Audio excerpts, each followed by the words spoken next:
बिस्मिल्लाहिर्रहमानिर्रहीम।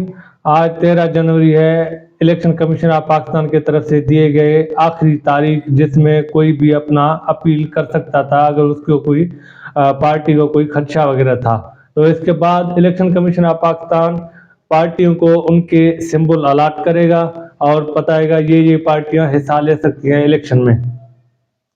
तो इसमें जो पार्टी में मसला चल रहा है वो पाकिस्तान तहरीक इंसाफ है, जिसका सिंबल का इशू चल रहा है। उसको बेट इलेक्शन कमीशन ऑफ पाकिस्तान ने उसका बेट वापस ले लिया था और वो इस बुनियाद पे लिया था कि भाई आपने जो इंट्रा पार्टी इलेक्शन करवाए थे वो इंट्रा पार्टी इलेक्शन में ट्रांसपेरेंसी नहीं है, उनके पास जो सबूत पहुंचे हैं।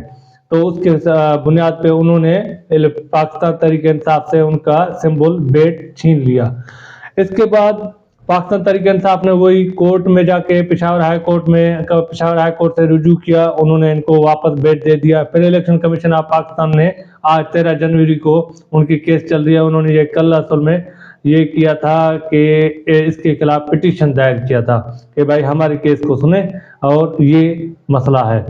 तो इतना सब कुछ हो रहा है। अभी ये आखिरी तारीख है, आज ये केस चल रहा है। अभी इसका case supreme court of Pakistan इसका फैसला देगी।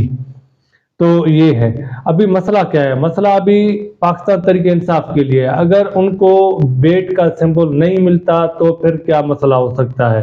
अगर उनको बेट का मसला बेट मिल जाता है तो ठीक है, फिर तो उनके लिए जबरदस्त काम हो जाता है। अगर नहीं मिलता तो फिर क्या होगा, क्या ऑप्शन है पाकिस्तान तहरीक इंसाफ के पास।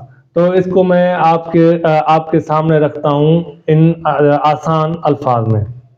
तो इसके लिए एक आसान सा तरीका ये हो सकता है पाकिस्तान तहरीक इंसाफ के लिए कि अगर उनको बेट का निशान नहीं मिलता, अगर सुप्रीम कोर्ट ऑफ पाकिस्तान उनके खिलाफ ये जो केस देते हैं कि बेट का सिंबल जो इलेक्शन कमीशन ने पिटीशन दायर किया था और इलेक्शन कमीशन के हक में ये फैसला आ जाता है तो बेट उनको नहीं मिलेगा, तो उसकी सूरत में पीटीआई तो वैसे तो इनके जो उम्मीदवार हैं वो सारे बिखर जाएंगे तो इनके पास कोई सिंबल नहीं होगा, तो ये आज़ाद उम्मीदवार तस्वुर किए जाएंगे।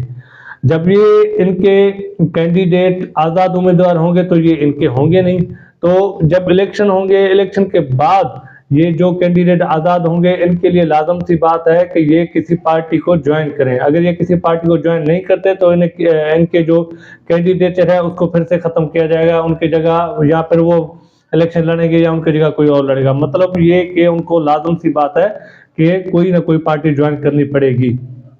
तो ये फिर वही है कि फेवर में किसी और के चला जाएगा, फिर कोई भी हो, कोई नून लीग हो या कोई काफ लीग हो या ये भाई JUF हो, इस तरह के किसी में भी बाद में जा सकते हैं। तो सिंबल न मिलने की सूरत में ये हो सकता है पीटीआई के उम्मीदवारों के साथ। अभी पीटीआई का इतना बड़ा वोट बैंक है कि ये जो कुछ हमारे पास रिपोर्ट हैं, जो कुछ स्टेटिस्टिक्स हैं, उनके मुताबिक तकरीबन 70+ % जो भी है वो पीटीआई के हक में वोट देगी। लेकिन शर्त यह है कि उनके पास कोई सिंबल हो, वो सिंबल पे वोट देंगे। अगर नहीं है तो कोई भी आके खड़ा हो सकता है कि भाई मैं पीटीआई को, मुझे वोट दे दो। तो इस तरह से इंतशार फैलने का बड़ा खदशा रहता है।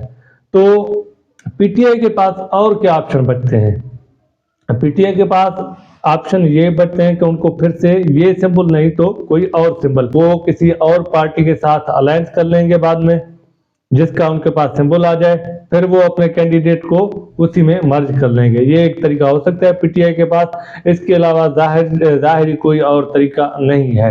तो खैर फैसला अभी आने वाला है, फैसला आया नहीं है, वो देखते हैं कि फैसले में क्या होता है। जो होगा इसके बाद ही तय होगा कि क्या होना है, कि फैसला पीटीआई के हक में आता है कि इलेक्शन कमीशन ने जो कहा था या उनके ही हक में आता है। तो खैर अपना बहुत सारा ख्याल रखें, वीडियो को लाइक करें, शेयर करें और सब्सक्राइब करें।